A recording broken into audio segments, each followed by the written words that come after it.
শতকে দাঁড়িয়েও মানুষের মধ্যে ভেদাভেদ, ঘৃণা, অন্ধত্ব সবই যেন এক চিরকালীন অভ্যাসের মতো দাঁড়িয়ে গেছে। এও যেন এক অচলায়ন। তাকে বিভিন্ন সময়ে মদত দিয়েছে দেশের শাসক গোষ্ঠী তাদের স্বার্থ সিদ্ধির জন্য।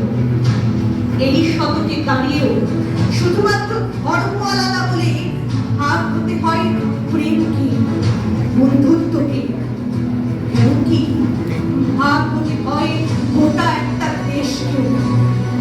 সীমানার কাঁটাতার পেরিয়ে আমরা যে একই পৃথিবীর সন্তান, এই বোধ রবীন্দ্রনাথই আমাদের মধ্যে সঞ্চারিত করেন। তার ধর্মনিরপেক্ষ ও বিশ্ব মানবের প্রতি একাত্মবোধ আমাদের আশ্রয় এই অস্থির সময়।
জাগিয়ে সূর্যের আলো এ জগতে ছড়িয়ে পড়ে অনন্ত আনন্দের ধারা। ক্ষুদ্র দুঃখ সব কিছু হয়ে যায় হৃদয়ের প্রসারে।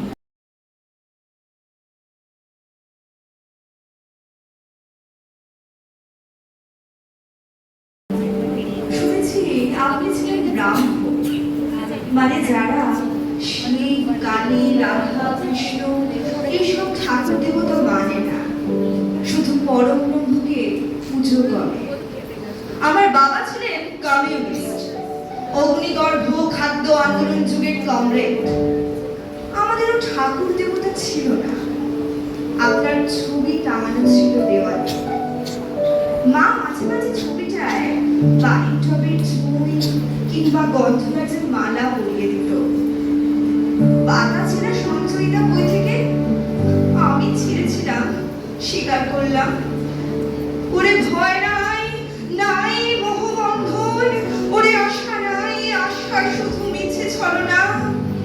কিংবা ঈশানের কুঞ্জমে গন্ধ বেগে বেগে ধীরে চলে আসে বাধা অন্ধকারা।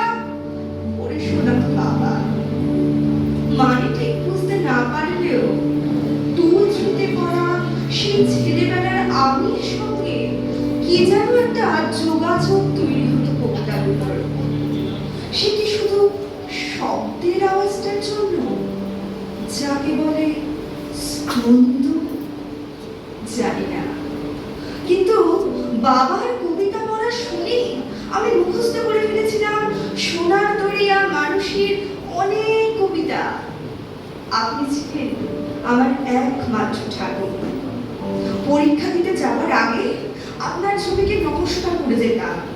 স্কুলে রাস্তায় বদমাইশি করে এলে মনে মনে বলতাম, দেখো ঠাকুর যেন বাড়িতে না জানতে পারে। বাবা তখন আর নেই। মার কাছে শুনেছি বাবা নাকি ম্যাট্রিক পরীক্ষার ফর্ম ফিল আপের আগে নিজের নাম বাসুদেব নিজেই পাল্টে অমল করে নিয়েছিল। ডাকঘরের অমল। এত ভালোবাসতো আমার 15-16 বছরের বাবা আপনাকে। যখন জানলাম বড়দের তুমি বলতে নেই, যখন আস্তে আস্তে বুঝতে পারছি প্রেম আর পূজার তফাৎ কি, অথচ কোনো পার্থক্য বের করতে পারছি না গীতবিতানের প্রেম পূজা পর্যায়ে ভাগ করা গানে, তখন আপনাকে তুমি বলছি না আর আপনি। তারপর একদিন পাড়ার লাইব্রেরি থেকে শীর্ষেন্দু মুখোপাধ্যায়ের ঘুম পোকা উপন্যাসটা এনে অবাক হয়ে দেখলাম ঠিক আমার মতো অনুভূতি অন্তত আর একজনের হয়েছে। মায়ের কাছ থেকে গায়ের জল লুকিয়ে রাখার মতো করে আমি সকলের কাছ থেকে রবি ঠাকুরকে আলাদা করে নিল। রাত্রিরে একা অন্ধকার ঘর বেরোতে পারছি না। ডাকলুম, রবি ঠাকুর, আমি অন্ধকার বেরোতে পারছি না, পার করে দাও। আমার সঙ্গে সব সময়ই থাকতো রবি ঠাকুর। উনি অত লম্বা, মাথায় কালো ঠোঙার মতো টুপি, গায়ে জোব্বা আর দুধ সাদা দাড়িওয়ালা রবি ঠাকুর সব সময় থাকতো আমার সঙ্গে। একটু পুজো হয়ে নরম একখানা প্রকাণ্ড হাতে ধরে থাকতো আমার হাত। ক্রমে মিত্রর চোখে চিকচিক করে উঠে জল।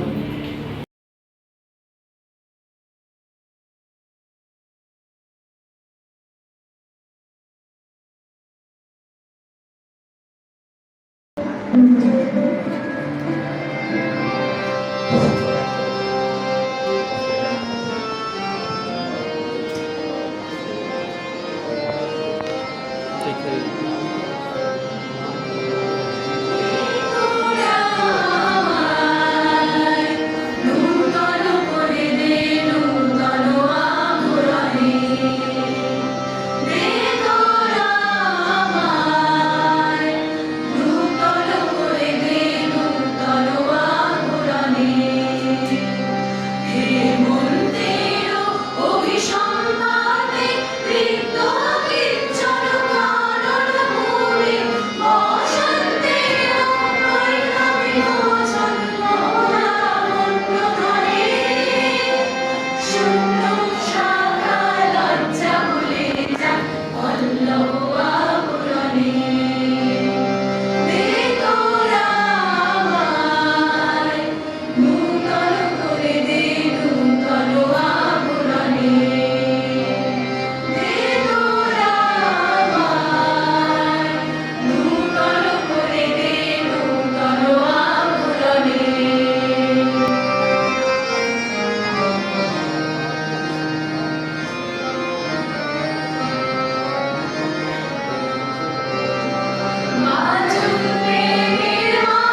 বেঁধে তুই দাঁড়া দেখি বারে বারে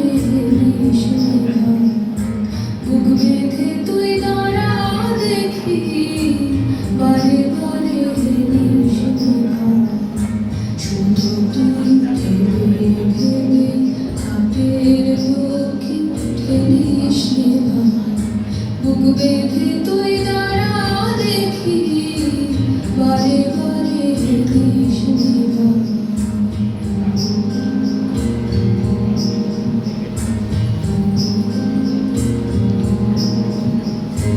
একটা কিছু করে দেখি ভেসে ফেরা মরা রোধে একটা কিছু করে দেখি ভেসে ফেরা মরা রোধে বাড়িতে দিন বারে খুদি এ খেলার খেলিস রে ভাই শুধু তুই ভেবে ভেবে হাতের লক্ষ্মী ঠেলিস রে ভাই বুক বেঁধে তুই দাঁড়া দেখি বারে বারে ঠেলিস রে ভাই মেলে কি না মেলে রতন করতে তবু হবে যতন যদি হয় মনের মতন চোখের জল না ফেলিস রে ভাই ভাষাতে হয় ভাষা খেলা করিস নে আর খেলা খেলা ভাষাতে হয় ভাষা খেলা করিস নে আর খেলা খেলা পেরিয়ে যখন যাবে বেলা তখন আঁখি মেলিস রে ভাই শুধু তুই ভেবে ভেবে হাতের লক্ষ্মী ঠেলিস রে ভাই বুক বেঁধে তুই দাঁড়া দেখি বারে বারে ঠেলিস রে ভাই বুক বেঁধে তুই দাঁড়া দেখি বারে বারে ঠেলিস রে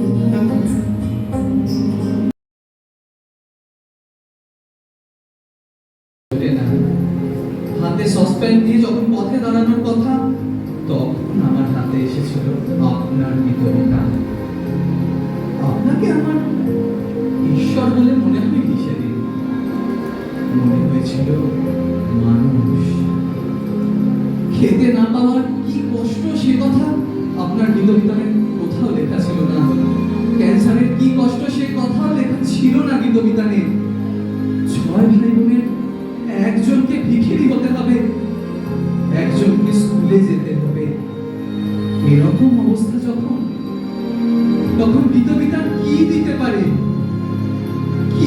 পারে আপনার লেখা আমার সামনে তখন মাত্র দুটো পথ খোলা ছিল এক নিম গাছের নিচে কাপড় পেতে বসে পড়া দুই বন্দুকের নলি শক্তির উৎস চীনের চেয়ারম্যান আমাদের চেয়ারম্যান দুদিকে দুই দেয়ালে লেখা দুটো স্লোগানের মাঝামাঝি দাঁড়িয়ে পড়া কিন্তু আমি রাত জেগে আবিষ্কার করলাম পাতায় পাতায় আপনি আমাকে লিখে রেখে গেছেন পাতায় পাতায় সে কি হাহাকার পাতায় পাতায় সে কি কষ্ট পাতায় পাতায় সে কি ছটফটানি বিন্দু বিন্দু ঝরে জল জল নয় খিদে হ্যাঁ একটা গোটা পৃথিবীর খিদে লিখে গেছেন আপনি আপনাকে আমার ঈশ্বর মনে হয়নি কখনো পাত্র মনে হয়নি আপনাকে মনে হয়েছিল খিদে না পাওয়া বাবা মরে যাওয়া একটা অভুক্ত ছেলে যে কিনা কৃষ্ণনগরের স্কুলে এক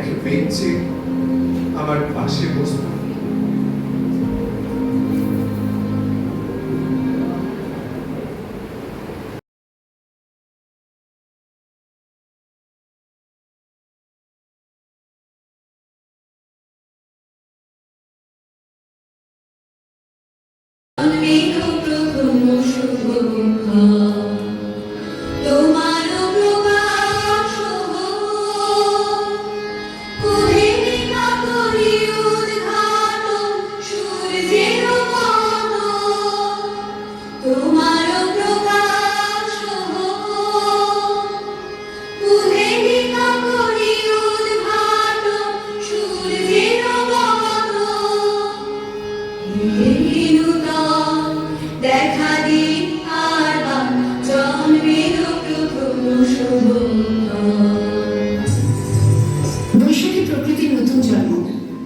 আমাদেরও নতুন জন্ম এই বৈশাখে, 25শে বৈশাখে, রবি ঠাকুরের জন্মদিনে।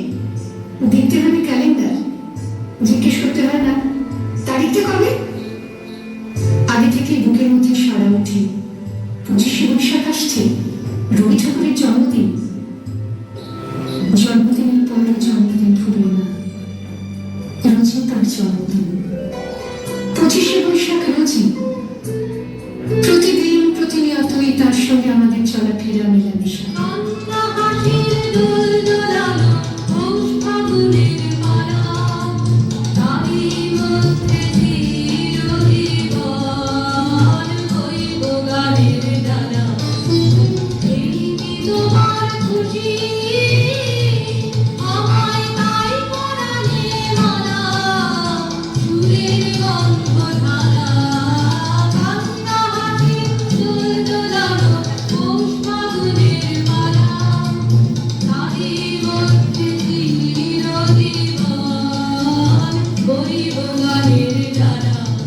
আমাদের হাতের লেখা রবি ঠাকুরের, কথা বলার ভাষা রবি ঠাকুরের, আমাদের প্রেমের চিঠিতে রবি ঠাকুর।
পরীক্ষার খাতায় রবি ঠাকুর, আমাদের গভীর আনন্দ, অথবা কঠোর ব্যথার কারণ রবি ঠাকুরের।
স্বদেশকে চোখের দৃষ্টি করে রাখার জাতীয়তাবাদ রবি ঠাকুরের, বিদেশকে চোখের সামনে দৃষ্টান্ত করে রাখার আন্তর্জাতিকতা রবি ঠাকুরের, আমাদের সংস্কৃতিকে মাটির কাছাকাছি এগিয়ে নিয়ে যাওয়ার সংকল্পে রবি ঠাকুর, আমাদের সভ্যতাকে দানবের হাত থেকে ছিনিয়ে নেওয়ার সংগ্রামে